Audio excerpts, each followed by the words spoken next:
Buenas noches, damas y caballeros, y bienvenidos a la Universidad Metodista del Sur y al histórico Auditorio McFarland. Soy Brad Shevs, y tengo el privilegio de ser el vicepresidente de Desarrollo y Asuntos Externos.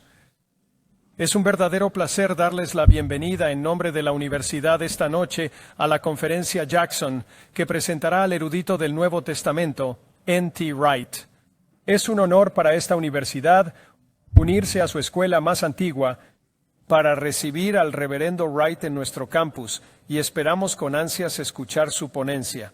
Hay varios invitados especiales esta noche, y mientras los presento, les pido que se pongan de pie en la audiencia y, por favor, guarden sus aplausos hasta que todos hayan sido presentados. Para comenzar, de la comunidad de la UMS, miembro de la Junta de Síndicos de la UMS, de nuestra directiva, y obispo de la Conferencia del Norte de Texas de la Iglesia Metodista Unida, Mike McKee. Y al vicepresidente de Asuntos Académicos de la UMS, Stephen C. Curral, y su esposa Cheyenne, les pedimos que se pongan de pie para que podamos darles la bienvenida esta noche.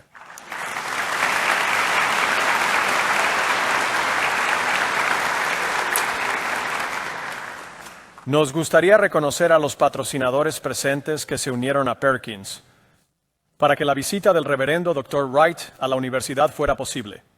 Ellos son de la Iglesia de la Encarnación, la exalumna llamada June Dales, la diócesis episcopal de Dallas, a la Iglesia Presbiteriana de Highland Park, que hizo posible la conferencia de esta noche en el Auditorio McFarland y la transmisión en vivo. La Iglesia Metodista Unida de Highland Park, señor y señora Philip Black, la Conferencia Anual del Norte de Texas de la Iglesia Metodista Unida, la Oficina del Capellán y Vida Religiosa de la UMS, dirigida por el reverendo Dr. Steve Rankin, y la Iglesia Episcopal de San Miguel y todos los ángeles. Que los representantes de tales iglesias y organizaciones se pongan de pie para expresarles nuestro agradecimiento. Por favor, de pie.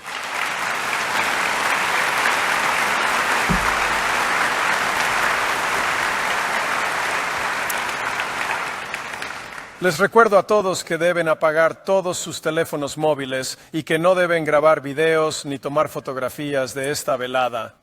Y no debe haber transmisión en vivo de ningún tipo. Sin embargo, es importante que sepan que estas conferencias estarán disponibles en la web SMU-Edu/Perkins. El reverendo Dr. Wright estuvo en la UMS gracias a la escuela Perkins, la oficina de programas externos, dirigida por la doctora Priscilla Pope Levison. Priscilla y su equipo se esforzaron durante meses para que el evento de esta noche y los que se llevarán a cabo mañana y el jueves sean un éxito. Y por favor, agradezcamos a Priscilla y su equipo por su esfuerzo. Priscilla, ¿puedes levantarte para que te agradezcamos?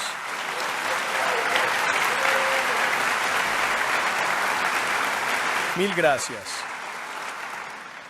Tras su intervención, el reverendo Wright responderá a las preguntas del público. En esta sesión responderemos a las preguntas a través de la plataforma de Twitter. Así que utilizando el hashtag simplemente Perkins, qué ingenioso, ¿verdad? A través de un email, o también puede usted enviar un email a popelevison@smu.edu. Así que envíe un email o un tweet a simplemente Perkins. Y ahora les presento al decano de la Facultad de Teología Perkins, Craig Hill.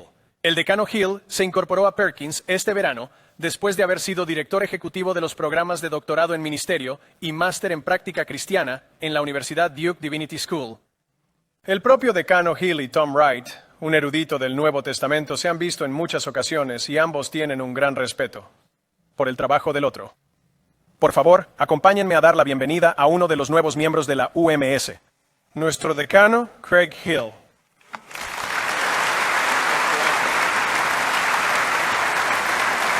Gracias. Nunca hacen estas cosas lo suficientemente altas, pero gracias. En nombre de la Facultad de Teología Perkins, es un gran privilegio para mí darles la bienvenida a todos ustedes a la presentación de esta noche. También quiero invitarlos a conocer otras formas en las que pueden conectarse con Perkins, como inscribirse en una clase o incluso en un programa completo de estudios. En el programa que recibieron al entrar encontrarán nuestra página web, número de teléfono y más información en la mesa del vestíbulo. Muchos de ustedes, estoy seguro, ya conocen la larga y extraordinaria trayectoria de N.T. Wright, a quien llamaremos Tom de ahora en adelante. Si no, entonces pueden leer el resumen que está en el programa que recibieron cuando ingresaron al auditorio. Quisiera ofrecer una presentación más personal. Conocí a Tom hace 30 años cuando yo era estudiante de doctorado en Nuevo Testamento en la Universidad de Oxford. Fue un lugar y un tiempo increíble que me marcó profundamente. Allí tuve acceso constante a un grupo de académicos increíblemente talentosos y notablemente diverso. Mi supervisor académico era Epi Sanders. En mi facultad, Christ Church, Iglesia de Cristo, estaban Morris Wiles, Oliver O'Donovan y Rowan Williams. Y a solo unas cuadras, en Worcester College, estaba Tom Wright. Pasé un año en Oxford mientras hacía mi maestría, y lo que me impresionó de ese lugar en ese entonces fue lo que me hizo volver años después. Y desde entonces ha sido un modelo para mí. Lo que me atrajo fue el equilibrio intelectual de Oxford, su sentido de justicia, el trato respetuoso y además su exigencia académica. En las conferencias y seminarios patrocinados por Perkins también hay muchas perspectivas distintas. Pero algo que Oxford me enseñó y que Tom conoce bien es que, a pesar de las diferencias, había un espíritu de compañerismo y aprecio mutuo. Sorprendentemente, los estudiantes de posgrado éramos parte de ese ambiente. Sentíamos que también teníamos algo valioso que aportar. Por ejemplo, participé en el mismo seminario de Nuevo Testamento, donde asistían los profesores de Oxford, incluidos Tom Wright y Ed Sanders, junto con una increíble variedad de expertos visitantes, Raymond Brown, Martin Hengel, C.F.D. Mull y Gesa Vermes, entre otros. Ese modelo es el que tratamos de seguir aquí en Perkins. La tradición intelectual cristiana es increíblemente profunda y amplia. Y nosotros procuramos ser uno de esos lugares poco comunes donde distintas opiniones se encuentran en un diálogo respetuoso y que se corrigen mutuamente. Es el tipo de conversación constructiva que he visto a Tom Wright tener semana tras semana, año tras año. Hay un segundo aspecto que tanto Tom mismo como esta serie de conferencias representan: el compromiso con la Iglesia. Tom es uno de los pocos académicos destacados que ha invertido tanta o quizá más energía en servir a la Iglesia que en servir a la academia. Cuando lo conocí, era capellán universitario, además de especialista en el Nuevo Testamento. Con el tiempo llegó a ser obispo en la Iglesia de Inglaterra y también ocupó varios cargos académicos tradicionales. No se me ocurre nadie de su talla que haya escrito más. De hecho, podría terminar la frase ahí mismo. No se me ocurre nadie de su talla que haya escrito más tanto para lectores no especializados como para el clero que Tom Wright. Aprecio la preocupación de Tom por la Iglesia y desearía que más académicos siguieran su ejemplo. Es un compromiso que también compartimos en Perkins. Así que para mí es un placer, tanto personal como profesional, darle la bienvenida esta noche a nuestro conferencista, obispo y también profesor, N.T. Wright.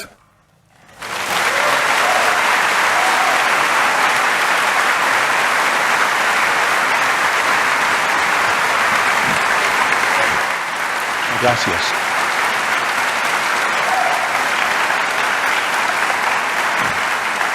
Gracias.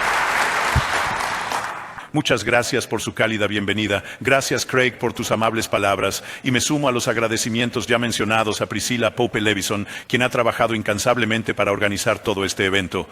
Y como he descubierto en el último año, desde que ella, su esposo Jack y yo nos sentamos a planear lo que íbamos a hacer, cuando Priscilla organiza algo, todo se mantiene organizado y eso es maravilloso. Gracias. Es genial estar de vuelta en la UMS. Ha pasado bastante tiempo desde la última vez que estuve aquí y disfruto del calor de Texas justo cuando nosotros en Escocia nos hundimos en nuestro invierno oscuro y frío. Y también es agradable venir a un lugar donde no están teniendo ningún tipo de turbulencia política en este momento. Nosotros ya pasamos por las nuestras, pero bueno, he oído que hay cosas raras en marcha. Los británicos siempre disfrutamos hablar en Estados Unidos, quizás especialmente por razones lingüísticas. Un viejo compañero, John Bowker, que alguna vez estuvo en Cambridge, fue invitado a una conferencia en América y estaba muy ocupado y ni siquiera recordaba el tipo de conferencia que era, pero solo sabía que tenía que dar una conferencia sobre Dios, como es habitual. Y llegó al último momento y ofreció su conferencia, finalizando con la afirmación triunfante de que si la doctrina de la Trinidad no existiera, habría que inventarla. y recibió una ovación maravillosa y se sentó mientras el aplauso seguía. Y mientras se sentaba su vecino en la plataforma dijo, muy atrevido, muy atrevido. Y él dijo, creí que fui de veras ortodoxo. Bueno, sí, dijo el presentador, pero esta es una conferencia unitaria. Así que Bowker preguntó, ¿por qué están aplaudiendo? Oh, dijo, bueno, es que les fascina tu acento. Así que espero que al menos el acento me ayude esta noche, porque mi reloj corporal me dice que son casi las 2 de la mañana, así que por favor, ténganme paciencia.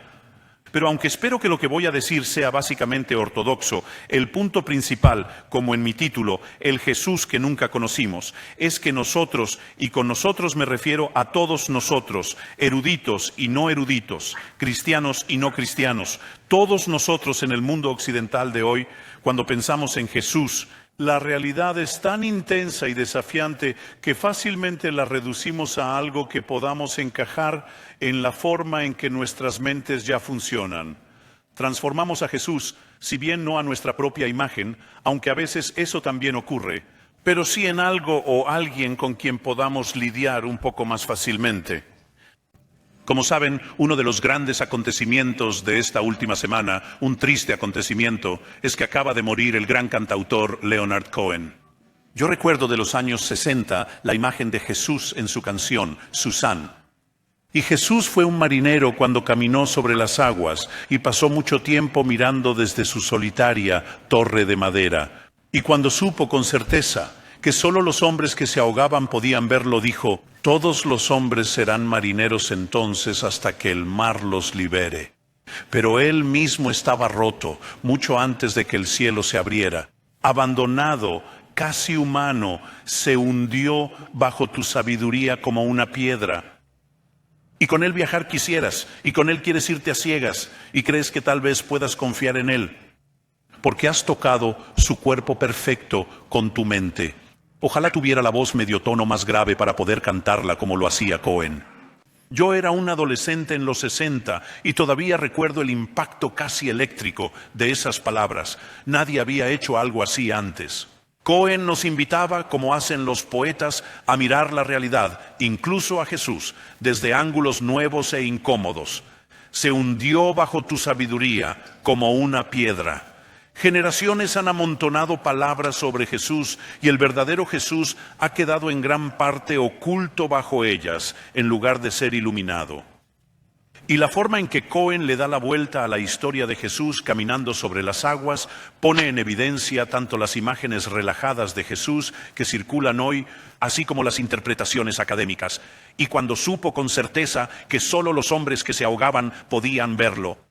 Quizás solo es cuando, como personas o como sociedad, somos empujados fuera de nuestra zona de comodidad. Cuando sentimos que nos ahogamos por cualquier motivo, estamos dispuestos con la humildad suficiente para volver a Jesús y extenderle la mano, como un niño que se ahoga y se agarra a la mano extendida de su padre. Ahora, los racionalistas, por supuesto, se burlarían de esto. Esa, dirían, es la manera de asegurarse de conseguir un Jesús que te ofrezca la ayuda que crees que necesitas. Pero, ¿quién supuso que solo el racionalismo frío y apático podría darte respuestas verdaderas a las preguntas más importantes de la vida? La razón es como el motor del auto. La necesitas, pero necesita combustible para funcionar y una voluntad humana para dirigirla. Y si te estás ahogando, en realidad pedir ayuda es lo más razonable que puedes hacer. Una de las muchas ironías presentes en el poema de Cohen es que esa línea, abandonado, casi humano, parece ser el punto de partida de su pensamiento sobre Jesús como un ser divino, una especie de Superman que flota por ahí, descendiendo hacia la tierra, y luego nos damos cuenta al llegar a un triste final. Es casi humano. Ahora, eso es exactamente lo opuesto a lo que la mayoría de las personas en nuestra cultura han imaginado, que es un Jesús claramente humano que de vez en cuando nos da pistas de algo más. Y esa imagen humanista de Jesús ha suscitado otras reacciones. Mucha gente ha dicho que la siguiente generación añadió a las historias algo más divino, por así decirlo, para impulsar la leyenda, mantener vivo el sueño. etc. Pero al menos eso pone la pregunta sobre la mesa y nos hace preguntarnos y reflexionar. Cuando dejamos de lado las ideas que nos han enseñado o que nos hemos imaginado, ¿qué podemos decir realmente sobre ese Jesús que nunca conocimos? Y si pensamos en eso, ¿qué podríamos decir sobre Dios? Hacer esas preguntas me hace recordar algo que pasó hace unos 15 años. Mi esposa y yo fuimos invitados a guiar una peregrinación privada a Tierra Santa. La pareja que nos invitó era una pareja muy interesante y fuera de lo común. La esposa era cristiana, aunque lo vivía con mucha discreción, pero su esposo, Sir Stanley Clark, era un empresario muy exitoso y generoso que nunca se había comprometido con ninguna fe en particular. Ya tenía casi 70 años y se notaba que en ese momento de su vida quería buscar respuestas por sí mismo. Mi esposa me comentó después que así es como Stan llevaba su vida. Él decide qué preguntar y busca a un experto que le ayude. Él los observa fijamente y les plantea la pregunta. En la primera noche de nuestra travesía, después de un viaje largo y fatigoso, finalmente nos acomodamos en el hotel de Tiberíades, junto al hermoso mar de Galilea. Al final de la cena, mientras servían café, Stan respiró profundamente y me miró. Muy bien, Tom, dijo, vamos a aclarar esto. ¿Realmente existió Jesucristo? Sí, Stan, le dije, de verdad existió un Jesucristo. ¿Y de verdad murió en una cruz? Le dije, sí, realmente murió en una cruz. ¿Y realmente resucitó de entre los muertos? Sí, le respondí, y cuando lleguemos a ese punto, explicaré cómo podemos estar seguros de ello. Entonces él me lanzó una mirada larga y fija. Stan había tenido éxito en los negocios gracias a ese tipo de miradas seguidas de las preguntas clave. Así que él dijo, ¿quién es Dios realmente? Logré mantener la calma y resistí el impulso académico de dar una charla de media hora sobre la Trinidad. Y solo dije, más o menos, excelente pregunta. Estaremos considerando eso en las próximas 2 semanas. Y así fue. Y 1 o 2 años después, 1 año o 2 años después, ocurrió algo que me dejó fascinado. El viaje tuvo un impacto profundo en Stan. En pocos meses hizo una profesión pública de fe. Y poco después comenzó una lucha de 3 años contra el cáncer que acabaría con su vida. Pero durante ese proceso vi a Stan reconciliarse con el Jesús que había encontrado en Tierra Santa. El Jesús que nunca había conocido. Para empezar, se encontró con Jesús como una persona viva, alguien a quien conocer, alguien a quien seguir obedientemente.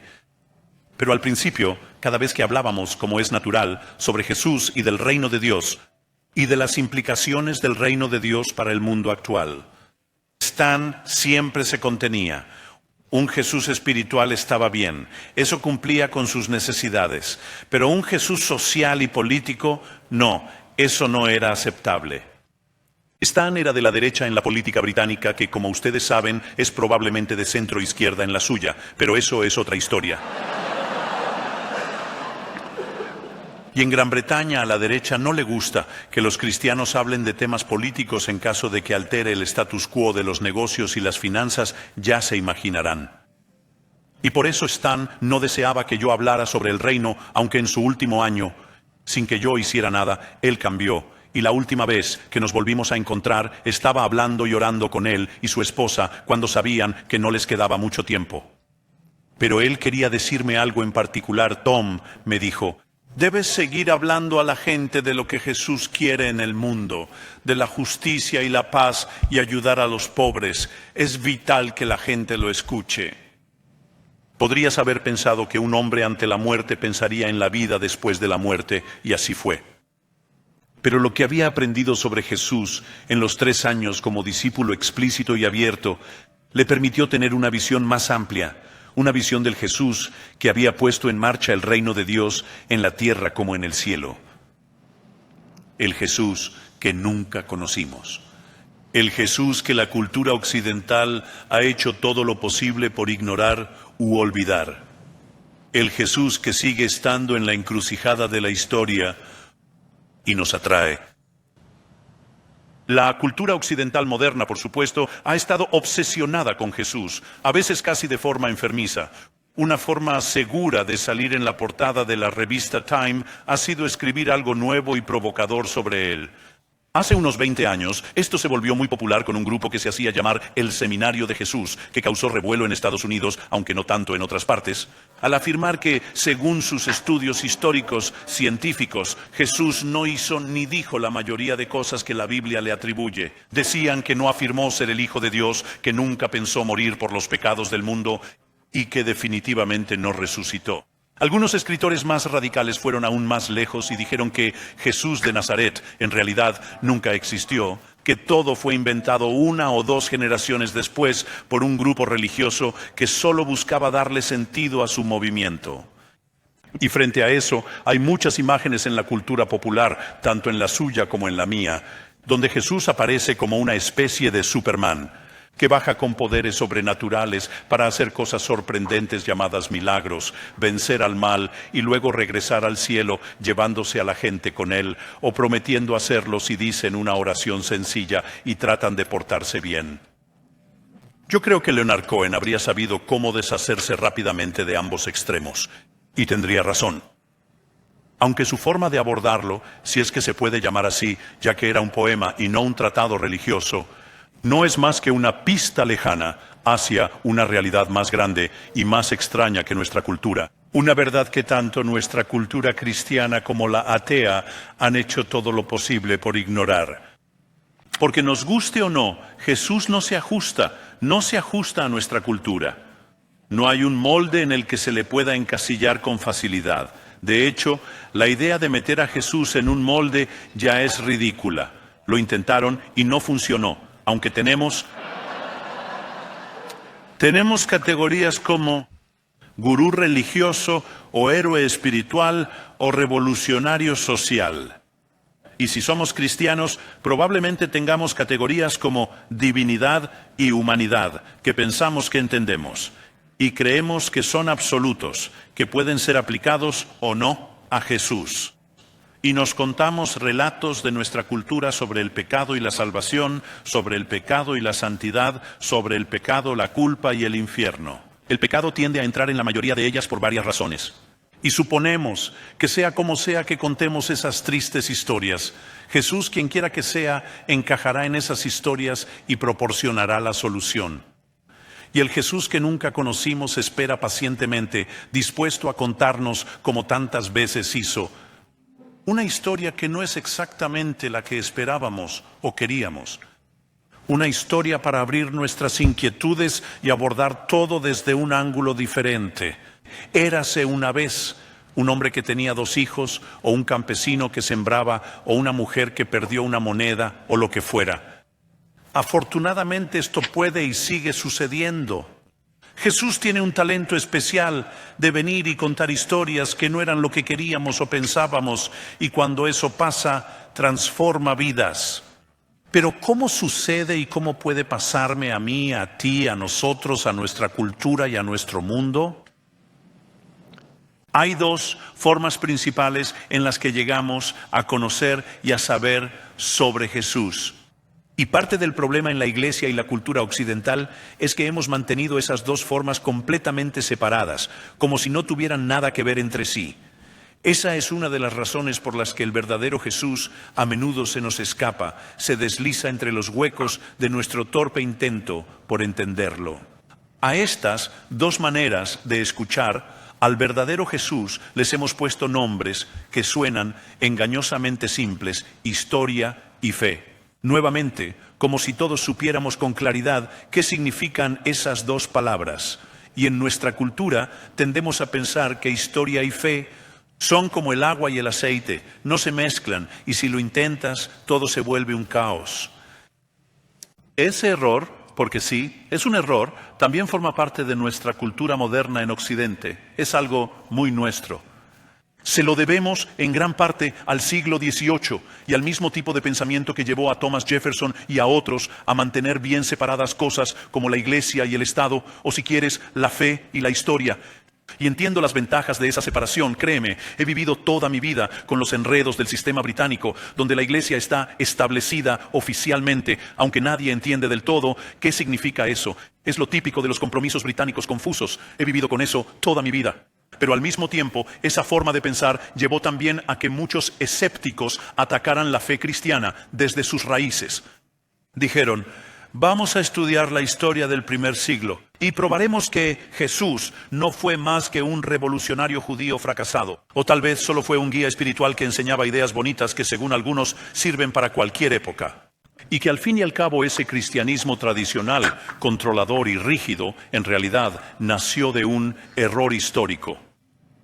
Y como eso era lo que muchas personas querían creer en el siglo XVIII, por muchas razones distintas, y como tanta gente en nuestra cultura actual quiere llegar a esas mismas conclusiones, no es de sorprenderse que buena parte de las investigaciones históricas sobre Jesús terminen con esa misma conclusión negativa. Es como si dijeran: vamos a usar la historia para desmontar sus grandes afirmaciones cristianas y demostrar que, aunque Jesús haya sido una buena persona con buenas ideas, ciertamente no fue lo que ustedes los cristianos siempre han dicho que fue.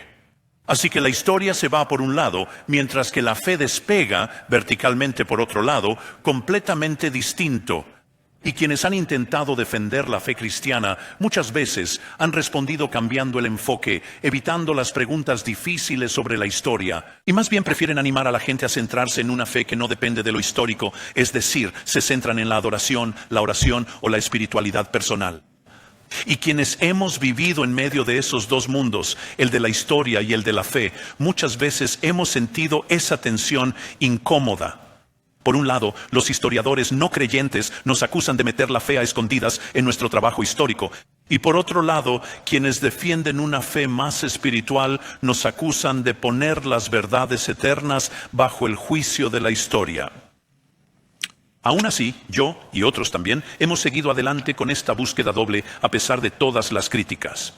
Y lo hemos hecho porque, al menos en mi caso, no puedo hablar por los demás. Mientras más estudio la historia del primer siglo, que por cierto fue parte de mi carrera universitaria, con Jesús en el centro de todo esto, cada vez descubro más que su figura es real, inquietante y al mismo tiempo profundamente atrayente, aunque en muchos aspectos es muy diferente del Jesús que creía conocer cuando era niño. Y mientras más oro, mientras más intento seguir a Jesús en mi vida diaria, más participo en el partimiento del pan y en el compartir del vino en su nombre. Me doy cuenta de que no solo estoy recordando a alguien del pasado, sino encontrándome con una presencia viva, amorosa, aunque también desafiante. En otras palabras, descubro que el mismo significado de las palabras historia y fe se transforma alrededor de la figura de Jesús. No existe un lugar seguro desde donde puedas mirar todo sin involucrarte. No hay un punto fijo desde donde podamos observar todas las opciones de manera imparcial. Los caminos llamados historia y fe están llenos de baches y hasta de huecos profundos, y muchos piensan que son demasiado peligrosos como para tomarlos en serio. Ese, por supuesto, ha sido uno de los puntos más fuertes que ha señalado la posmodernidad. Pero lo que la posmodernidad no suele considerar es que al final de esas carreteras dañadas podría haber otro tipo de realidad. Una realidad que no solo sea real, sino personal, y que esa persona nos esté llamando a salir del bote, a caminar sobre el agua y a encontrarlo como el ser humano verdadero en quien, para desconcierto de todas nuestras categorías, el Dios vivo, el Creador, estuvo y sigue estando realmente presente. ¿Cómo se supone que podríamos empezar un viaje así? El problema de empezar solo con la fe es que nuestra cultura siempre tiene una forma de burlarse o menospreciarla. Te dicen que tu fe, o la mía, es solo algo personal, que no tiene nada que ver con la realidad. Dicen que tu fe viene de tus genes, de tus traumas, de tu crianza católica, de tus abuelos fundamentalistas, de tu amor por la música o de alguna rareza en tu ADN, lo que sea. Pero no es real, no te dice nada sobre el mundo real. Hemos separado la creencia de la realidad y luego hemos visto cómo la creencia se convierte solo en emoción. Y después, esas emociones también fueron desarmadas por Marx, Freud, Nietzsche o quien sea, hasta que lo único que queda es puro prejuicio, expresado ya sea por la fuerza del que gana o por el grito del que sufre. Y vivir así, la verdad, no lleva a nada bueno. Es por eso que la fe misma debe ser reconstruida y reconectada con la razón. Pero mientras esperamos esa posibilidad, la historia sigue siendo un buen punto de partida. Sabemos bastante sobre el primer siglo de la era común. Sabemos bastante, entre otras cosas, de lo que ocurría en el Medio Oriente. Y ahí es donde encontramos a Jesús de Nazaret. Él es una figura reconocible e identificable de la historia verdadera del primer siglo. Y por ahí, considero yo, es por donde tenemos que empezar. En el primer siglo el Medio Oriente era tan turbulento, confuso y peligroso como lo es hoy en día. Tal vez sea inevitable ya que los factores geográficos unen culturas diferentes en estrecha proximidad, como placas tectónicas que están destinadas a rozarse entre sí y causar terremotos en la sociedad y la política y la cultura, y sí, la religión. En la antigüedad, debemos hablar sobre el término religión, ya que puede ser muy confuso. En el mundo antiguo, la religión unía todos los aspectos de la vida. Era la compleja interconexión de las fuerzas visibles e invisibles. En una ciudad, un pueblo, un hogar, un país, en nuestro mundo, especialmente desde el siglo XVIII, la religión separa las cosas. La fe se aparta de la vida pública, la espiritualidad de la política. Y así sucesivamente. Así que la palabra es casi inútil para el estudio de la historia, ya que en el mundo occidental moderno, al menos, significa más o menos lo contrario de lo que significaba antes.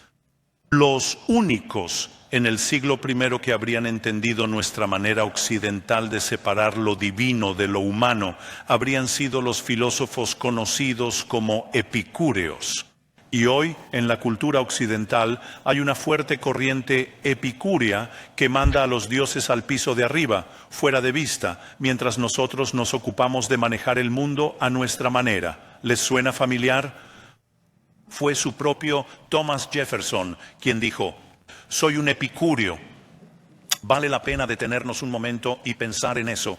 El epicureísmo antiguo, curiosamente, era una filosofía de los ricos, que podían apartarse de la gente común y vivir con lujos y comodidad. Eso mismo creían que hacían los dioses, vivían alejados, sin molestarse con los asuntos humanos. Y otra vez, eso suena mucho a cómo funciona el mundo occidental de hoy, aunque ese sueño se rompió el 11 de septiembre del 2001. Y está ahora por los suelos, con la crisis de refugiados, millones de Lázaros tocando la puerta del hombre rico. Todo esto es crucial si queremos entender por qué a nosotros, los occidentales, se nos hace tan difícil captar el verdadero sentido del mensaje de Jesús. El pueblo judío en tiempos de Jesús no era nada epicúreo. De hecho, hasta el día de hoy, la palabra epicúreo, que llega al yiddish como a pícaros o algo parecido, es una de las peores formas de insultar entre los judíos. Quiere decir básicamente que no crees en Dios ni en nada, que lo echaste fuera, que piensas que Dios y este mundo no tienen ninguna relación.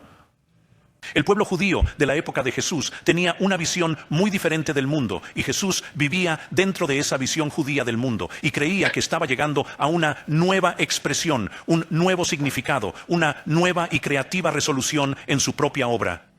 Es muy fácil para nosotros echar un vistazo al Jesús de los Evangelios e imaginar que quería decir lo que quería decir dentro de nuestra visión del mundo, pero eso distorsionaría todo el panorama.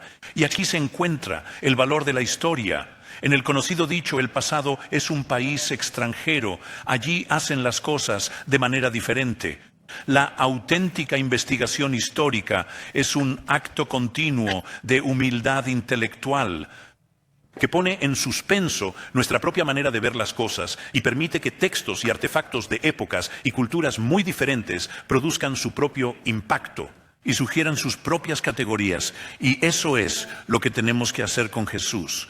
Leí hace poco un libro del gran historiador británico Asa Briggs, ya fallecido. Asa Briggs fue uno de los jóvenes brillantes de Cambridge durante la Segunda Guerra Mundial.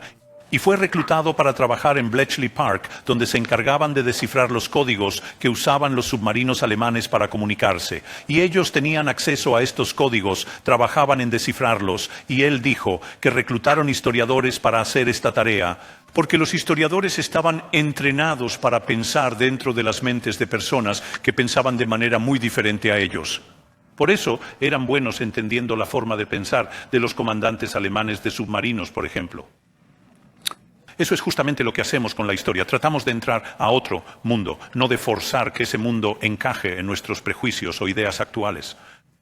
Hablemos un momento sobre las fuentes, porque estoy seguro de que si no las menciono, alguien querrá preguntar. Los escépticos a veces se burlan de que, la única prueba real de la existencia de Jesús proviene de sus primeros escritos cristianos, los 4 evangelios en particular. Y desde luego, ya que están sesgados, todos los autores creían en Jesús de todas formas. En realidad, las cosas son más complicadas e interesantes que eso. Hay fuentes no cristianas que mencionan a Jesús y a sus seguidores, como los historiadores romanos Tácito y Suetonio, o el historiador judío Josefo y el estadista romano Plinio. No dicen mucho sobre él. En la época en que escribieron, apenas había surgido el movimiento y para todos ellos estaba muy lejos en un país extranjero, excepto para Josefo. Sin embargo, las cartas de Pablo, que son nuestros escritos cristianos más antiguos que han llegado hasta nosotros, muestran sin duda alguna que al cabo de 20 años de la muerte de Jesús, había personas en todo el Mediterráneo oriental que declaraban públicamente su lealtad a este Jesús en lugar de a sus líderes y divinidades locales, tribales o políticos. Y Pablo sabía que esto solo tenía sentido por la clara realidad histórica de Jesús y su muerte. Y Pablo insistía en su resurrección. Así que tenemos buenas pruebas de que Jesús de veras existió y sabemos mucho sobre él, sobre su énfasis en el reino de Dios y todo lo que eso significaba. Pero ¿qué hay de las acusaciones de que las fuentes principales están sesgadas? Seamos sinceros, todos los escritores tienen sesgos. No existe ningún punto de vista que no sea el punto de vista de nadie. Así que claro, los autores de los Evangelios y Pablo tienen un sesgo, ya que han elegido y dispuesto su contenido según lo que deseaban transmitir a sus lectores. No es la gran cosa, eso es en realidad lo que todos hacen, todos lo hacemos todo el tiempo, pero eso no significa que inventes la historia básica. Todos los escritores y oradores públicos y privados seleccionan y organizan. Soy un hincha veterano de un club de fútbol inglés no muy exitoso, el Newcastle United. Solía tener éxito. Hace mucho que ya no lo es. Pero si leo la reseña de un partido reciente en los periódicos sobre el Newcastle, espero encontrarlos lamentando cada pérdida, y han sido muchas, y celebrando con entusiasmo cada victoria. Y justo ahora hemos empezado a tener algunas. Claro, los periódicos locales tienen un fuerte sesgo, pero no espero que me digan el marcador equivocado. Ya saben,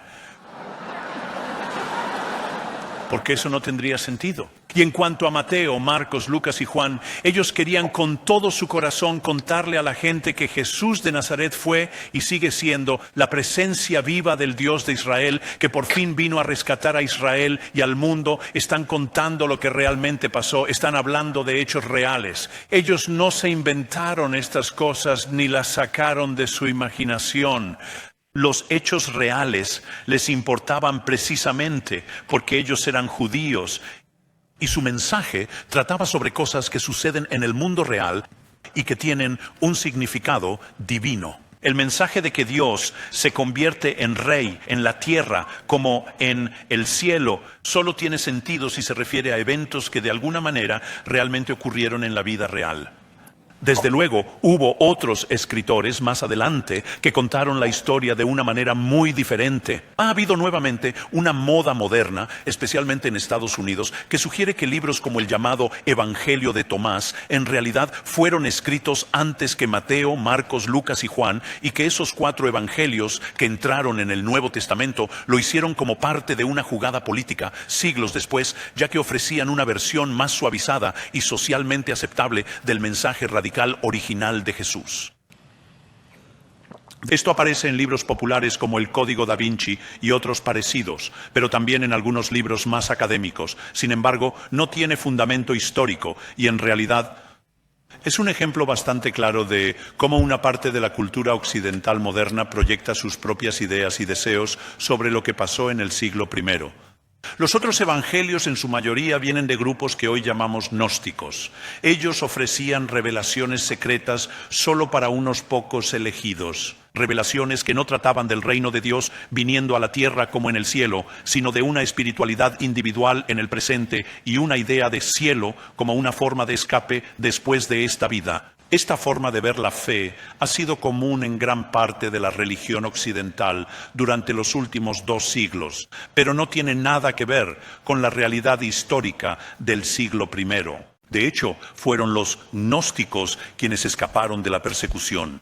Ningún imperio se va a preocupar por personas que cultivan una espiritualidad privada y una idea de salvación escapista. Los imperios prestan mucha más atención a quienes andan diciendo que ahora hay otro que es el verdadero Señor del mundo. Y eso es precisamente lo que Mateo, Marcos, Lucas y Juan estaban diciendo y haciendo con respecto a Jesús, el Jesús que nunca conocimos. Entonces, ¿qué se puede decir sobre el mundo histórico real y el verdadero significado histórico de Jesús de Nazaret? Jesús nació en un mundo lleno de esperanza, pero una esperanza que había sido puesta a prueba duramente. Esa esperanza se expresaba en símbolos poderosos que con el tiempo se habían vuelto confusos, pero detrás de esa esperanza y de esos símbolos estaba la gran historia. Y quizás esto sea lo más difícil para nosotros en el mundo moderno occidental de entender, tanto con la cabeza como con el corazón, pero sin eso no vamos a captar lo que significan la esperanza ni los símbolos, y mucho menos vamos a entender lo que Jesús quiso decir cuando anunció que por fin había llegado el momento de que Dios se convirtiera en rey, que al fin y al cabo era el tema central de su mensaje público.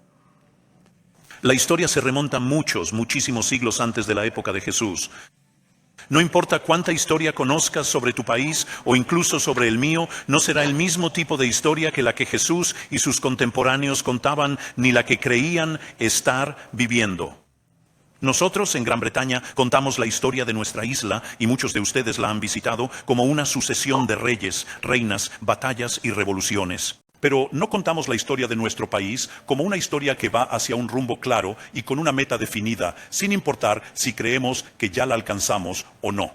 Y si acaso lo hacemos, lo decimos con una sonrisa irónica, porque estamos bastante resignados a la idea de que tuvimos un imperio hace un siglo más o menos, y que eso se fue desinflando hasta convertirse en la Commonwealth, que es un club simpático, pero no tiene mucho peso político, ni pretende tenerlo. Pero ustedes, en cambio, como los franceses, cuentan la historia de su nación a partir de la gloriosa revolución del siglo XVIII. Algo ocurrió que lo cambió todo, y ahora ustedes deben vivir a la altura de eso. Por eso siempre tienen la esperanza de que en las próximas elecciones, por fin, votarán por el Mesías, y luego se desconciertan cuando no pasa. Yo había olvidado que había escrito eso en mis notas. Lo siento, eso fue un poco... Esta es una de las razones principales por las que se nos hace tan difícil entender a Jesús. En el siglo XVIII, lo que se conoce como la Ilustración, se enseñó a todos los occidentales, tanto europeos como americanos, a pensar que hasta ese momento el mundo había vivido en una especie de semi-oscuridad llena de supersticiones, y que los avances en la ciencia, la tecnología y la teoría política por fin nos habían liberado. La humanidad, según esa idea, había alcanzado la madurez. Dejamos atrás la superstición por un lado y las dictaduras por el otro.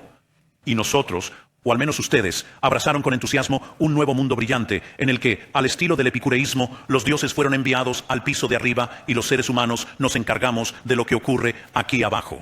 Ahora bien, este es el movimiento que la posmodernidad ha dejado al descubierto como un engaño disfrazado de confianza en sí mismo. Sí, la ciencia y la tecnología han logrado cosas increíbles. Y sí, prefiero la democracia antes que las dictaduras.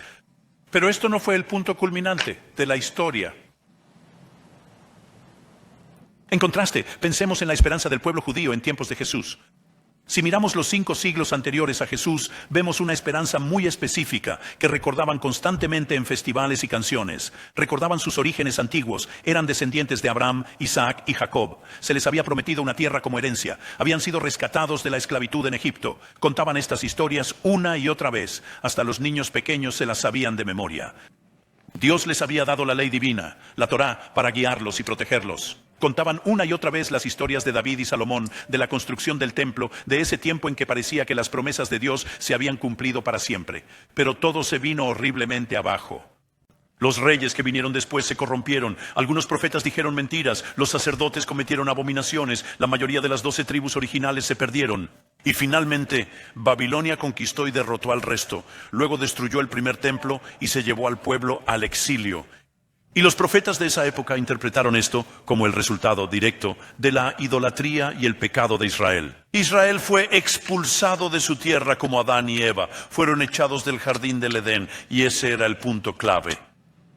Lo peor de todo era la creencia de que Yahvé, el Dios de Israel, había abandonado a su pueblo. Ellos lo habían abandonado a él, así que él los dejó enfrentar su destino.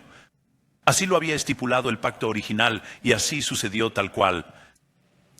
Sin embargo, los mismos profetas también les aseguraron a los exiliados que ese pacto antiguo incluía una promesa de regreso, de restauración, un tiempo en que Yahvé e Israel volverían a unirse, similar a la reconciliación de una pareja que se ha divorciado. Cuando eso ocurriera, decían los profetas, no solo Israel sería restaurado y el templo reconstruido, sino que Yahvé volvería a habitar en el templo nuevamente. Y entonces las naciones del mundo vendrían a ver lo que había pasado, abandonarían sus ídolos y adorarían al único Dios verdadero, por fin.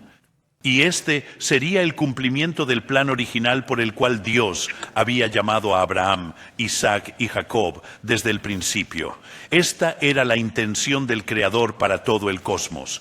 Y este sería el verdadero clímax de la historia. No era solo una idea vaga. Ellos lo vivían. Tenían festivales que lo celebraban. Conocían las historias. Conocían las canciones. Esta era su historia. Lo que se necesitaba entonces era un nuevo éxodo. El éxodo original desde Egipto había sido un rescate de la esclavitud.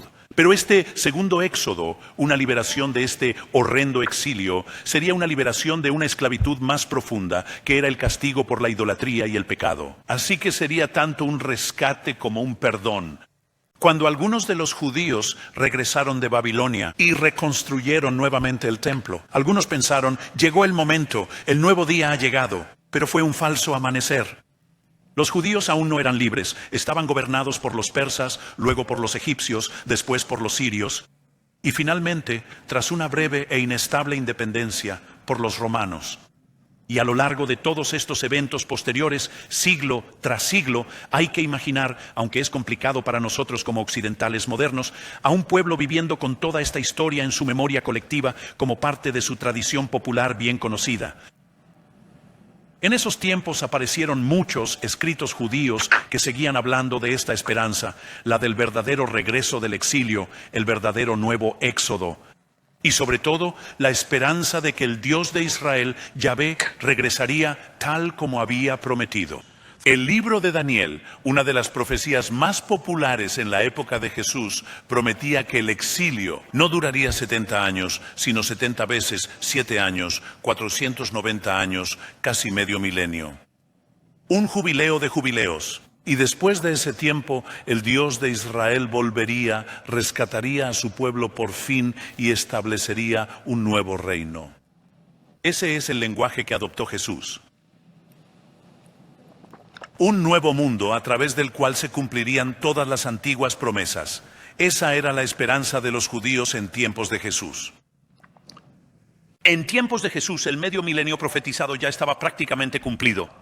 La opresión por parte de los gobernantes romanos y sus aliados locales era cada vez peor. Casi cualquier movimiento popular que surgía en ese tiempo, y hubo varios, era visto por muchos como la posible señal de que por fin vendría la liberación anhelada. En el siglo antes y después de Jesús surgieron al menos una docena de líderes que decían ser el Mesías o profetas. La gente vivía con esa esperanza encendida, aunque no tenían claro cómo exactamente se vería esa liberación, qué forma tomaría, si implicaría una gran guerra de gran magnitud o quién sería el líder del movimiento.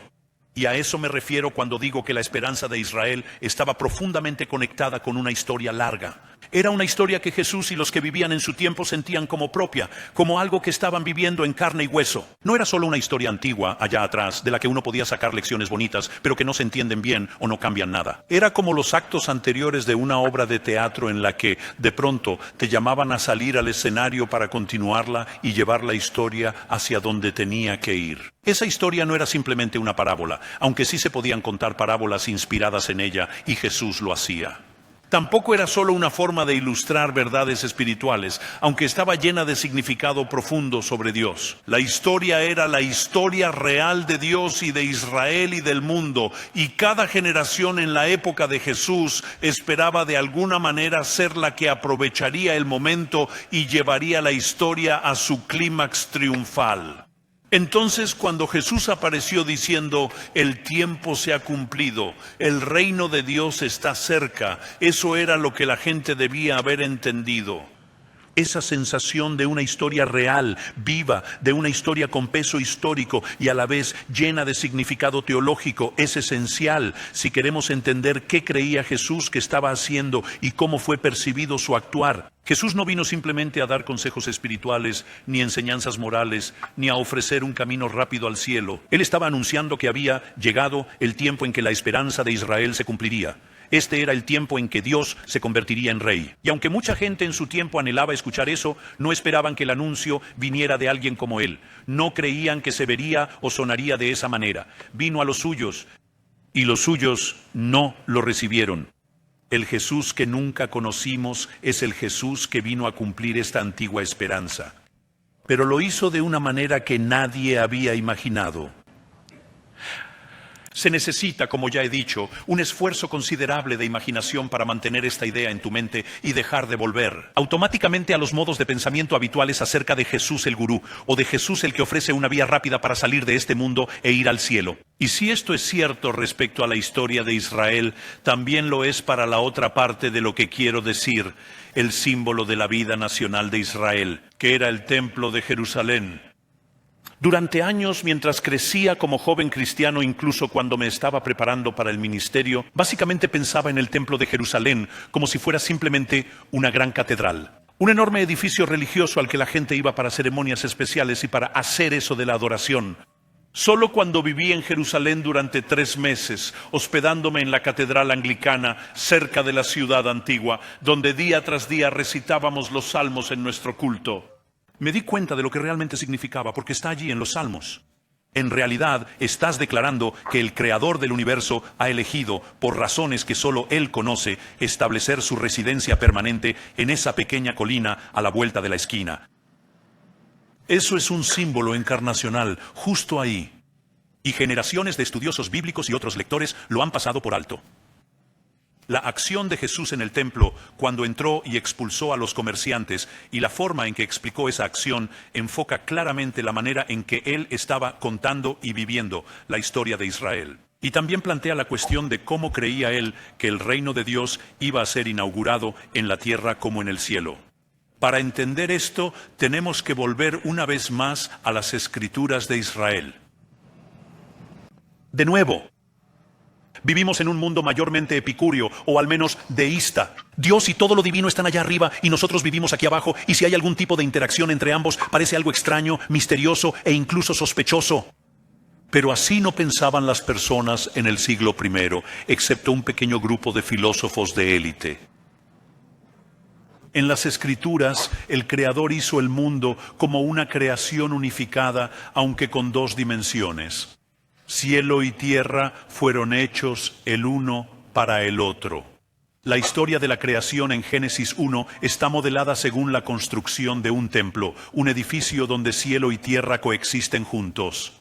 El tabernáculo del desierto en Éxodo fue entonces un pequeño modelo funcional de toda la creación, con Aarón, el sumo sacerdote, desempeñando el papel de Adán y Eva en la creación original, los portadores de la imagen divina. Y cuando Salomón construyó el primer templo de Jerusalén, este también era un microcosmos, un pequeño modelo funcional de toda la creación de los cielos y la tierra, con reyes y sacerdotes como portadores de la imagen.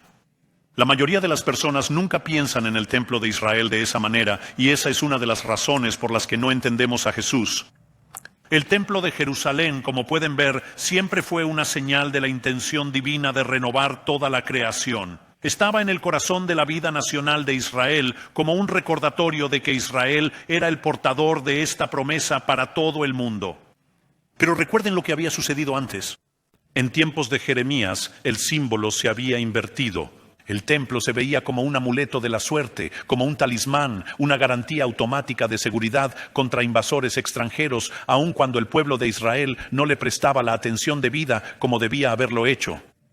El resultado fue destrucción y exilio.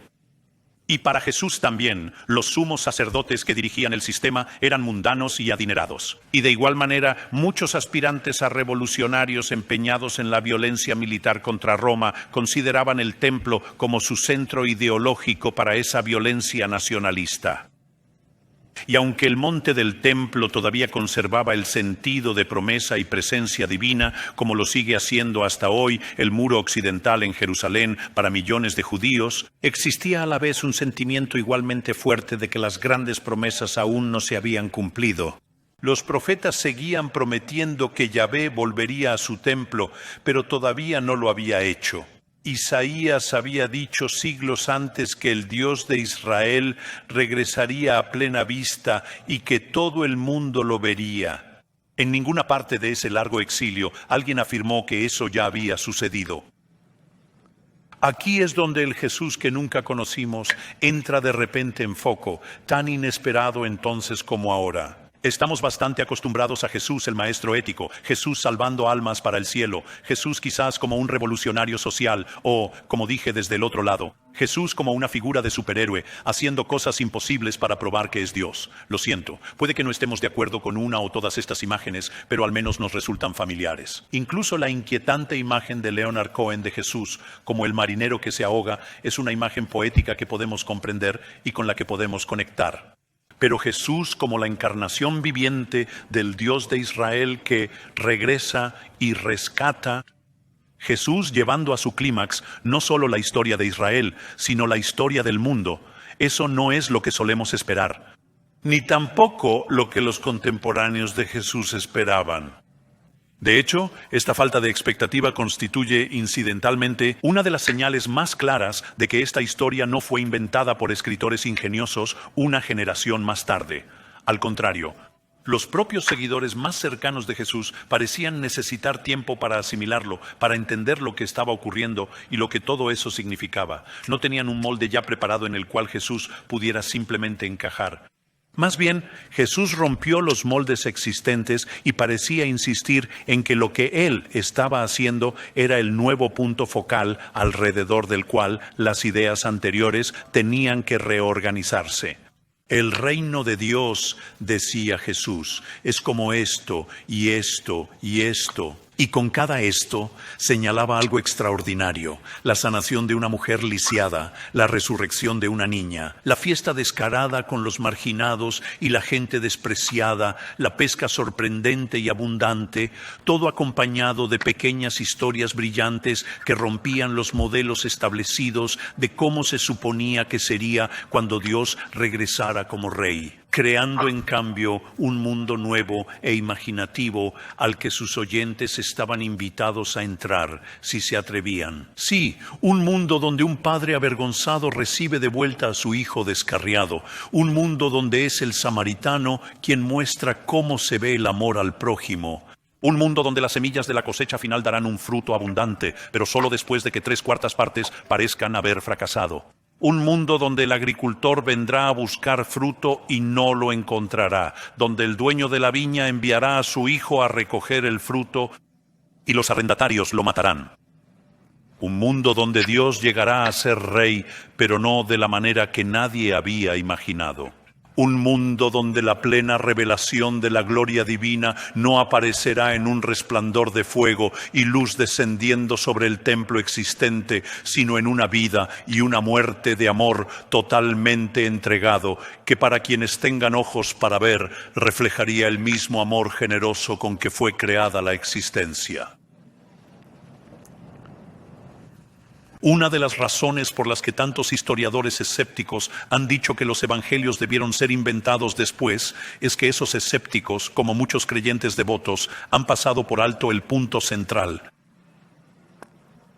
La historia solo tiene sentido y precisamente en la primera mitad del primer siglo de nuestra era y precisamente, valga la redundancia, en Tierra Santa, donde la gran historia dominante era la del regreso del exilio, el verdadero segundo éxodo, y donde el símbolo central era el templo de Jerusalén como microcosmos, el pequeño mundo, la señal de esperanza para toda la creación, el lugar al que el Dios viviente había prometido regresar en gloria. Y la promesa de que cielo y tierra realmente pertenecen el uno al otro y que un día llegarán a unirse por completo.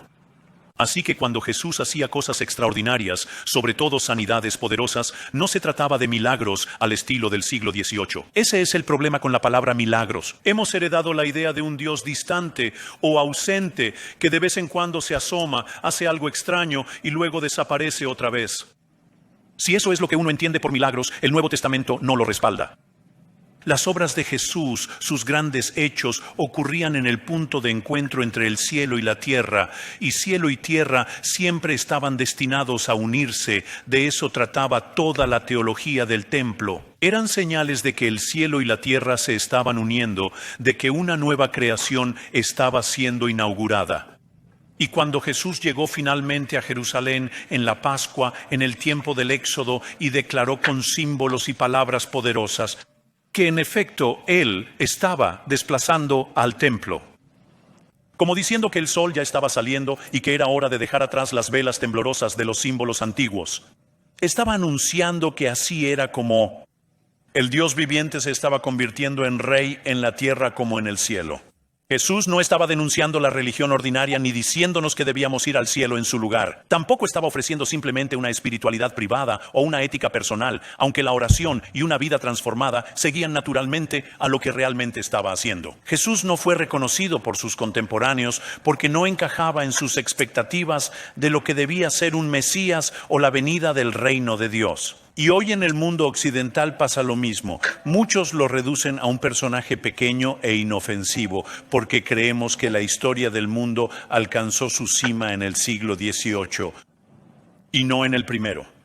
Y también porque vivimos en un mundo de herencia epicúrea, donde lo religioso y con ello Jesús queda allá arriba con dioses irrelevantes en lugar de estar aquí abajo, sacudiendo y rehaciendo la realidad. Por eso ha sido tan difícil para los occidentales modernos entender al verdadero Jesús, porque Él vivió dentro de ese mundo de historias y símbolos, el nuevo éxodo, el nuevo templo, que nosotros hemos hecho a un lado en nuestros intentos de hacerlo encajar en nuestros modelos, para que responda a otras preguntas y a otras interpretaciones de la condición humana.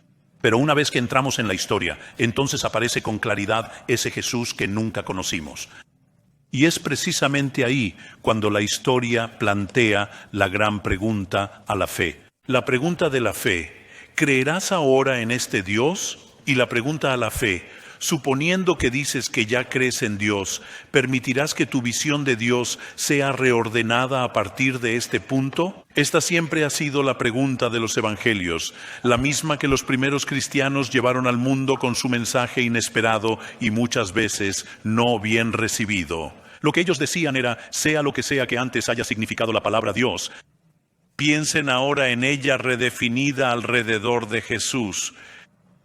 Ese es el desafío.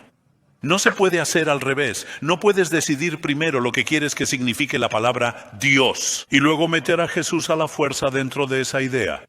Muchas veces lo hemos intentado, pero no funciona. Los primeros cristianos insistían, debía hacerse al contrario. Miren con atención, con humildad y con asombro a Jesús mismo. Y traten de pensar qué puede significar la palabra Dios si esto es lo que ocurre cuando el Creador del mundo, el Dios de Israel, regresa en gloria para cumplir lo que siempre había prometido. Mañana hablaré más sobre esto, y ahora el tiempo se nos acaba. Pero permítanme recalcarlo de esta manera. En la cultura occidental, la gente suele imaginar que la palabra Dios tiene un solo y mismo significado siempre, pero no es así, nunca lo ha sido.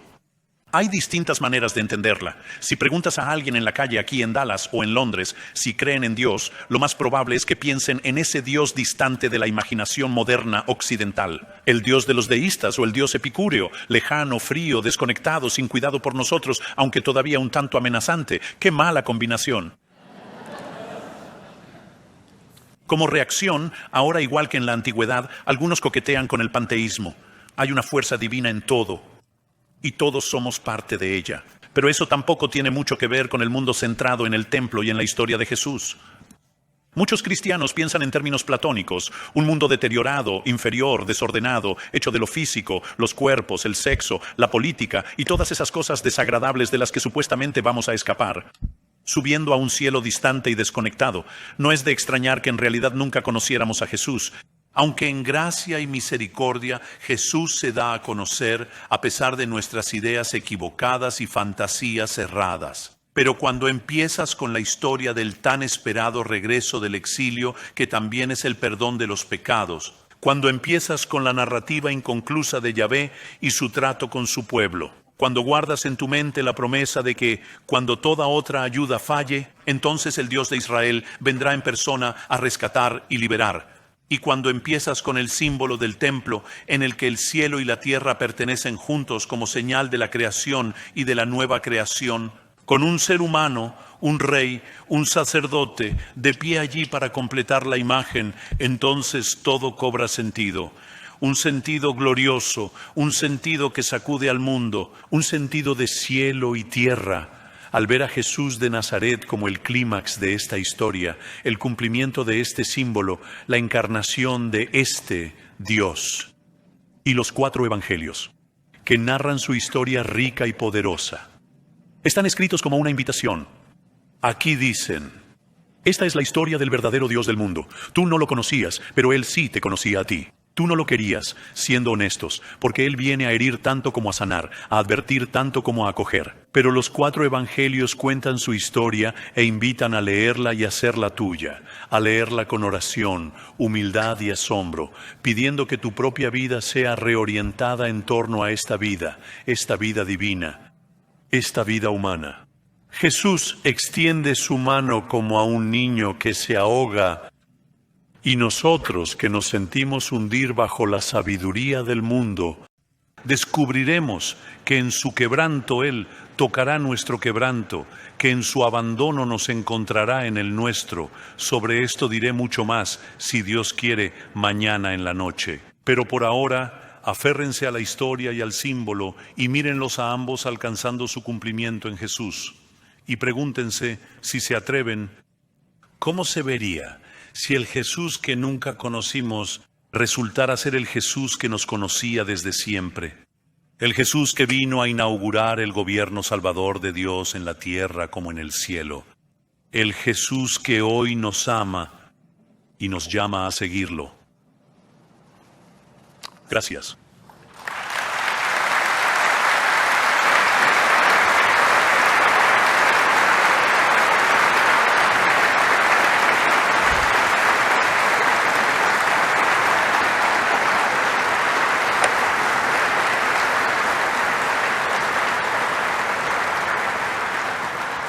El Dr. Wright, por supuesto, ha aceptado responder algunas preguntas, y son muchas, muchísimas más de las que tenemos tiempo para cubrir. Pero muchas gracias por comenzar este recorrido con nosotros durante los próximos días con la conferencia de esta noche. En cuanto a las preguntas, son bastantes, así que las voy a tomar un poco al azar mientras intento ordenarlas, pero para empezar, ¿no es más importante vivir según los 2 grandes mandamientos de Jesús? Amar a Dios y amar al prójimo, en lugar de preocuparse tanto por reconstruir el contexto específico del mundo del primer siglo. En cierto sentido, sí. Es un poco como decir, si estás en una familia, ¿no es más importante asegurarse de que los niños tengan comida en la mesa que ponerse a arreglar el desagüe tapado o el techo con goteras? Claro, lo principal es darles de comer. Pero en realidad, Toda la familia va a estar mejor y contenta si arreglas ese desagüe antes de que se vuelva tóxico y si reparas el techo antes del próximo huracán. De la misma manera, cuando la Iglesia hace su trabajo de teología e historia y une esas dos cosas. En parte está arreglando los desagües y el techo porque siempre corremos el riesgo de olvidar cómo funciona todo. Tanto así que si uno solo dice, ama a Dios y ama a tu prójimo, surge la pregunta, bueno, ¿de qué Dios estamos hablando? ¿Y de qué prójimo estamos hablando?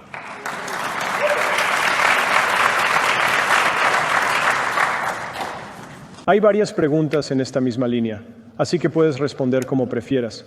Pero, ¿existe alguna relación entre nuestra visión occidental, a menudo distorsionada, de Jesús, y la situación política actual en Estados Unidos, o incluso en el ámbito político mundial en general? No es necesario pedirte que te adentres demasiado en la política. No, claro que sí. Y espero que se entienda que esto es algo muy serio, porque yo crecí en un ambiente donde toda la conversación sobre teología estaba por un lado y toda la conversación sobre política estaba por el otro. Y me tomó años unir esas dos cosas, y la única razón por la que lo hice, aunque al principio no quería, fue porque estaba estudiando a Jesús en su contexto histórico. Y simplemente descubrí que esos dos mundos no estaban separados, sino que iban juntos en el siglo I. Y entonces uno se pregunta, ¿es culpa nuestra haberlos separado? ¿O es que ellos lo entendieron mal? ¿O cómo fue? Quiero decir que sí. Muchos de los desafíos que enfrentamos hoy son problemas de narrativa, problemas de historia. He mencionado una y otra vez en algunos de mis trabajos recientes lo que ocurrió hace unos 5 años con la llamada Primavera Árabe. Cuando todos los líderes occidentales, tanto en su país como en el mío, asumieron que el mundo entero compartía una misma narrativa. Si hay un dictador o un tirano, lo que hay que hacer es quitarlo del poder.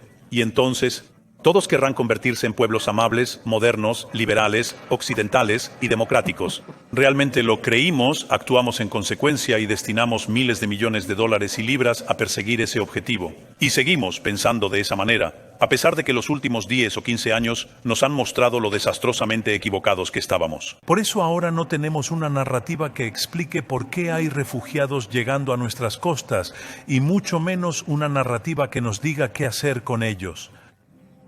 Por no hablar de tantos otros asuntos, y es que ocurrió algo con esto. Miren, algunos dicen que soy anti-ilustración. No lo soy.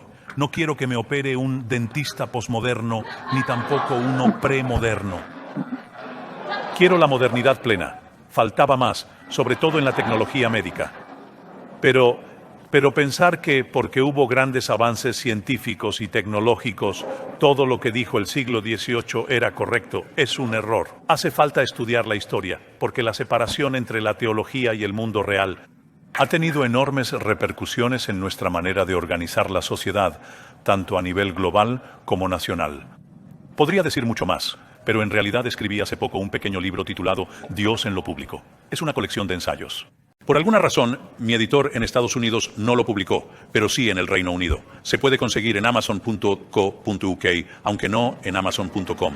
Allí desarrollo más estas ideas. Entiendo. El mundo del primer siglo en el que vivió Jesús era mucho más opresivo que nuestro contexto actual en Occidente. Por ejemplo, el hecho de que Jesús solo tuviera discípulos varones. ¿Cómo podemos hacer los ajustes necesarios en la enseñanza de Jesús para nuestro tiempo? Cuando Jesús resucitó de entre los muertos, fue el momento más importante de la historia.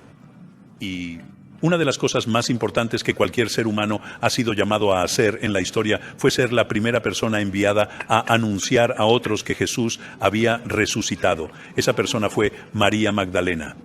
Así que creo que con eso queda claro. En la resurrección ocurre algo que transforma la vida. Hasta ese momento, hasta la crucifixión y la resurrección, había muchas cosas que estaban como en espera y que irrumpieron en un mundo que no estaba preparado para recibirlas. Existe un peligro real en imaginar que la ética cambia con el calendario, como diciendo, bueno, eso lo hacían en aquel tiempo y ahora nosotros tenemos que avanzar. Hay un peligro verdadero en asumir una especie de progreso ético, como si todos estuviéramos de acuerdo en que, con el paso del tiempo, nos volvemos un poco más, ya sea liberales en nuestros valores, o más conservadores, o lo que sea. Creo que a estas alturas todos deberíamos reconocer que la vida es en realidad mucho más interesante y también mucho más compleja que eso. En muchas iglesias protestantes la Biblia se ha percibido como una guía prescriptiva de cómo vivir la vida, casi como un manual de instrucciones. ¿Qué sugerencias daría para ayudarnos a pensar más allá de esa visión reduccionista de la Biblia como un simple manual de uso? Sí, yo prefiero mucho más que la gente use la Biblia como un manual de instrucciones antes que tantos otros libros que podría mencionar. Ya saben, hay muchas distorsiones del cristianismo, pero al menos si las personas oran y van a la iglesia, existe la posibilidad de que algo de verdad les impacte. Lo que hemos hecho es reducir la Biblia a nuestro propio tamaño, adaptándola a nuestras pequeñas maneras de vivir. Y uno de mis propósitos en la vida, al parecer, es animar a las personas a leer la Biblia en grande. Piensen en esto, mucha gente en nuestra cultura lee a Tolkien o las novelas de Harry Potter o lo que sea, y la Biblia no es más pequeña que El Señor de los Anillos o la colección de Harry Potter. No hay razón para que uno no llegue a conocer la trama de la Biblia, sus personajes, cómo se desarrolla la historia. Le exigirá esfuerzo, sí, pero no es ciencia de cohetes. Cualquiera con un nivel de lectura razonable puede hacerlo. Y si en lugar de eso, uno se conforma con leer 10 versículos por aquí, 5 por allá, una frasecita o un texto que aprendió en la escuela dominical, bueno, eso es mejor que nada.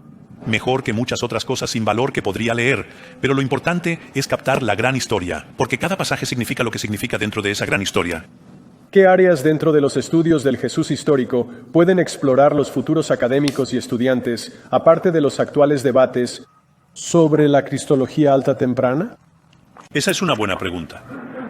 Bueno, esta noche he hablado un poco acerca del templo. Los estudiosos bíblicos, los del Antiguo Testamento y los especialistas en judaísmo han escrito sobre el templo, han dicho cosas como las que yo mencionaba esta noche desde hace muchos años, por lo menos desde hace 2 o 3 generaciones, y la arqueología también ha contribuido en ello. La mayoría de los especialistas en el Nuevo Testamento apenas han comenzado a captar todo eso. Y creo que todavía queda muchísimo por hacer en ese campo. Hay mucho más que aprender sobre el judaísmo del primer siglo. Ha habido grandes avances en las últimas 2 generaciones. En particular, aunque no exclusivamente, desde el descubrimiento de los rollos del Mar Muerto y las nuevas ediciones de todo tipo de textos judíos antiguos. Ese es un trabajo increíble, verdaderamente valioso, y como resultado aún hay muchísimo más por aprender. En cualquier momento uno puede dar la vuelta a la esquina y pensar, oh por Dios, quizá ese era el matiz de tal parábola en particular, o lo que fuera. Siempre habrá más por descubrir.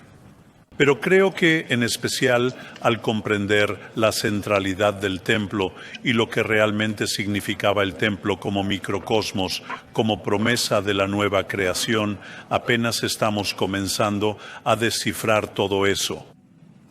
Este participante ha estado leyendo el comentario a la epístola a los Romanos de Barth, donde también se habla de cómo el cielo y la tierra se cruzan.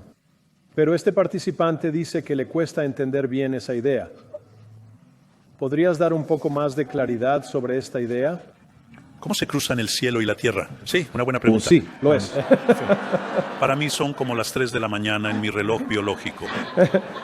Hasta las 9 p.m. hay tiempo. Sin duda, las grandes preguntas de la teología giran alrededor de esto, y lo que Karl Barth estaba haciendo en su comentario a Romanos, uno de los grandes libros de principios del siglo XX, era reaccionar contra el liberalismo relajado de sus maestros, quienes habían apoyado sin problema al Kaiser en la Primera Guerra Mundial, etc. Barth vio que en realidad era necesario escuchar una palabra fresca de Dios, especialmente cuando esa palabra era no, porque si crees que puedes deducir los propósitos divinos simplemente observando lo que ocurre en la historia, estás muy equivocado y te meterás en serios problemas. Barth ya lo había visto en 1918 y siguió repitiéndolo durante la década de 1930, razón por la cual tuvo que salir de Alemania apresuradamente y regresar a su natal Suiza. Pero me parece que lo que él no llegó a captar, al menos en esa obra, y no estoy del todo seguro de que lo haya hecho ni siquiera en su dogmática eclesiástica, no es que haya leído todos los volúmenes, pero sí varios, fue esta idea del relato escatológico de Israel. La historia que avanzaba hacia un clímax, que era el regreso del exilio y un nuevo éxodo. Tampoco captó, creo yo, la centralidad de ese símbolo, porque si uno lo ve con claridad, entonces entiende a Jesús en el centro de una cosmología reconstruida. Es decir, uno aprende a ver el mundo mismo desde Jesús, Y cuando lo haces, te das cuenta de que en realidad eso era lo que el Antiguo Testamento había estado señalando todo el tiempo. Pienso que a Barth eso le habría gustado. Creo que habría resonado con esa idea. Claro, es difícil tratar de hablar en nombre del gran maestro de Basilea a tanta distancia, pero bueno, ahí está. Sin duda. Usted mencionó el seminario de Jesús más temprano en la conferencia, y este grupo sostiene que hay muy poco que realmente podamos saber acerca de lo que Jesús dijo. ¿Podría ampliar un poco su opinión al respecto y darnos una breve respuesta a esa Si pregunta? alguien quiere más detalles, escribí bastante sobre este tema hace unos 20 años, cuando estaba en su punto más alto, en mi libro Jesús y la victoria de Dios. Allí hay toda una sección sobre esto y 1 o 2 artículos complementarios. Básicamente, se trataba de un proyecto marcado por el alto modernismo, bajo la suposición de que uno podía introducir datos en una especie de sistema neutral y desapegado, y que éste escupiría respuestas históricas auténticas. Pero por supuesto, esa no es la manera en que funciona la historia. No es así como se estudia el pasado. La historia funciona contando historias mediante hipótesis y verificación, observando tanto el panorama general como los detalles. Los líderes originales del Seminario de Jesús, en particular Robert Funk, quien ya falleció pero fue el gurú detrás de todo, ellos trabajaban con una metodología fuertemente modernista y con una conclusión modernista que buscaban alcanzar. Él ya sabía lo que quería encontrar sobre Jesús y filtraba los dichos para que encajaran con eso. Y también hay que decirlo, y no lo digo en tono despectivo, porque tuve varios buenos amigos en el Seminario de Jesús. Dom Crossan es buen amigo. Walter Wink, ya fallecido, fue parte del seminario. Marcus Borg, también tristemente fallecido, fue un amigo cercano, así que conocía bastante bien a estas personas. Pero la mayoría de los principales eruditos estadounidenses sobre Jesús no participaron. Ed Sanders no se unió. Jim Charlesworth no se unió. J.P. Meyer tampoco se unió.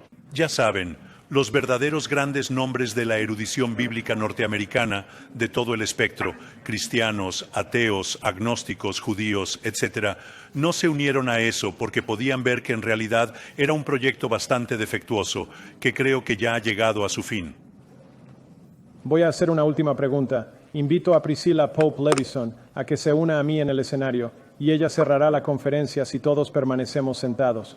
Y luego, en el momento indicado, queremos darle ciertamente un gran agradecimiento. Pero esta última pregunta es, ¿cómo específicamente nuestra cultura deforma la visión histórica de Jesús hacia una versión posmoderna de Cristo? Solo algunos ejemplos concretos en ese sentido. Muy bien. En las películas y libros donde aparece la figura de Jesús, hay muchísimas distorsiones y entre otras cosas. Yo cité el poema de Leonard Cohen y obviamente algunas de las cosas que él dice, si uno las toma como afirmaciones teológicas literales, no funcionan. Pero creo que se puede ver lo que él intenta hacer con la imagen poética, como también sucede con T.S. Eliot en parte de su obra, y así sucesivamente. Me parece que la mayor distorsión de todas es la de tipo cronológica y escatológica. En el mundo occidental, que es el mundo en el que yo crecí, al que instintivamente vuelvo si no me detengo a pensarlo, realmente creemos que la historia del mundo alcanzó su clímax cuando nosotros, el occidente moderno, nacimos de la ilustración del siglo XVIII. Así que todo lo que vino antes era de alguna manera superstición o una comprensión incompleta, mientras que ahora nosotros sabemos cómo deben ser las cosas. Ese ha sido un sueño asombroso, con el cual hemos podido vivir durante 2 siglos y medio. Pero ahora estamos pagando el precio y nos damos cuenta de que el resto del mundo ha tenido que pagar ese precio desde siempre. Eso es algo muy serio. Y lo digo por lo siguiente. Si piensas que la historia del mundo alcanzó su clímax en, digamos, la década de 1770 o en cualquier otro momento similar, entonces no puedes imaginar que la historia del mundo alcanzó su clímax cuando Jesús de Nazaret murió en la cruz y resucitó 3 días después. Pero el Nuevo Testamento afirma que esa es la verdad por encima de la pretensión modernista. El problema con la posmodernidad es que reconoce la arrogancia de la modernidad, pero no tiene nada sólido con qué reemplazarla. Así que lo único que la posmodernidad puede hacer es jugar. Juega con significados flotantes, juega con imágenes de Jesús para reconstruirlo a su manera. El próximo fin de semana, por ejemplo, voy a la conferencia de la SBL en San Antonio. Y allí habrá literalmente 1000 imágenes diferentes de Jesús circulando en seminarios, conferencias y otras cosas. Está bien, Quizá tengamos que hacer eso, pero estamos bailando al borde de un volcán aquí. Y lo cierto de la posmodernidad es que básicamente predica la doctrina de la caída, diciéndole a la modernidad arrogante, toda tu justicia es como trapo de inmundicia. Pero una cosa es predicar la caída, lo cual está bien si después tienes un evangelio que predicar, y la posmodernidad no tiene evangelio, porque al final lo único que hace es mirarse dentro de sí misma, y no hay nada allí. Pero eso no significa que puedas volver corriendo a la modernidad. Significa que debes retroceder y decir, espera un momento, quizá la historia del mundo realmente sí alcanzó su clímax en la persona de Jesús mismo. Así que, Dr. Wright, hace muchos meses, Priscilla Pope Levison tuvo un sueño y una visión de que usted estaría en el escenario del Auditorio McFarland, donde de hecho incluso habló Martin Luther King, y que podría compartir con la comunidad de Perkins, la comunidad de la Universidad Metodista del Sur y la comunidad de Dallas.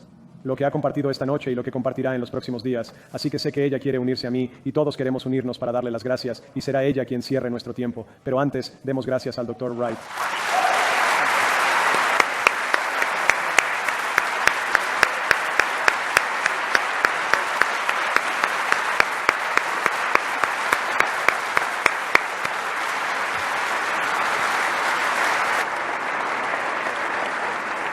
Es un privilegio para mí cerrar esta velada con unas palabras de agradecimiento y algunos detalles organizativos.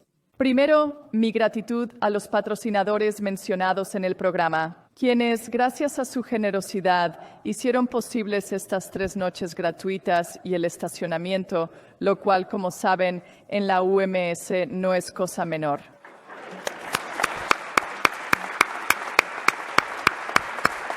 En especial un agradecimiento a la Iglesia Presbiteriana Highland Park, que nos permitió estar en este increíble lugar esta noche. En segundo lugar, los libros del profesor Wright estarán a la venta las 3 noches. Él no estará firmando ejemplares aquí, ya ha firmado muchísimos libros previamente, y ahora es momento de que descanse para estar fresco los próximos 3 días, pero ustedes pueden aprovechar la oportunidad de adquirirlos. Como la mayoría de ustedes saben, estaremos en la Iglesia Metodista Unida de Highland Park las próximas 2 noches. Nuestro reconocimiento y agradecimiento por ello. Como también saben, estamos en una situación de desborde de asistentes. Todavía queremos que vengan. Habrá un asiento para ustedes en Highland Park, en algún lugar del edificio. Pero después de que se llenen los 1,100 asientos en Wesley Hall, contaremos con algunas salas adicionales disponibles, con personal de Highland Park presente y transmisión en vivo. Finalmente, nuestro agradecimiento a todos ustedes por estar aquí esta noche. No lo tomamos a la ligera. Les invito a marcar en su calendario dentro de un año. Tendremos 2 conferencistas fabulosos. Me complace anunciar que los días 13 y 14 de noviembre de 2017 estará con nosotros la autora de numerosos libros más vendidos como Pájaro por Pájaro, Instrucciones para Operar y Misericordias en el Camino, Anne Lamott. Y la acompañará el reverendo Dr. Marvin McMichael, quien es presidente del Seminario Teológico Colgate Rochester Crozer, un reconocido predicador y autor de muchos libros sobre la predicación. Así que por favor guarden la fecha y regresen a acompañarnos. Y ahora me gustaría cerrar con esta bendición. Y a aquel que es poderoso para guardarlos a ustedes sin caída, y para presentarlos sin mancha en presencia de su gloria con gran alegría. Al único Dios nuestro Salvador, por medio de Jesucristo nuestro Señor, sea gloria, majestad, dominio y autoridad, antes de todo tiempo, y ahora, y por todos los siglos. Amén. Buenas noches.